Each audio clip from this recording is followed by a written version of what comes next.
એક જંગલમાં એક સુંદર પોપટ રહેતો હતો. તેનું નામ હતું મીઠું. મીઠું બહુ રંગીન અને બોલકું હતું. તે બધાને નમસ્તે કહેતું અને મીઠી વાતો કરતું. એ જ જંગલમાં એક શાંત કબૂતર રહેતું હતું. તેનું નામ હતું શાંતિ. શાંતિ બહુ સરળ અને શાંત સ્વભાવનું હતું. તે વધારે બોલતું નહોતું, પણ બધાને મદદ કરતું. એક દિવસ મીઠું ઉડતું ઉડતું થાકી ગયું અને એક ઝાડ પર બેસી ગયું. ત્યાં શાંતિ પહેલાથી જ બેઠું હતું. મીઠું બોલ્યું, "હાય, તું અહીં શું કરે છે?"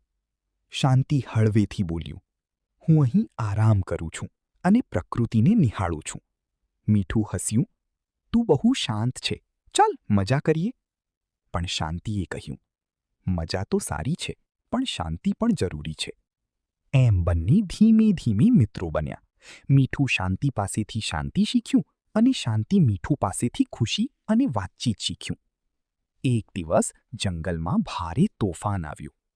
મીઠું ગભરાઈ ગયું અને રસ્તો ભૂલી ગયું. ત્યારે શાંતિએ તેને શાંત રહીને સલામત જગ્યાએ લઈ ગયું. મીઠુએ કહ્યું, "આજે તારી શાંતિએ મારી જાન બચાવી." શાંતિ હસ્યું, "અને તારી ખુશીએ મને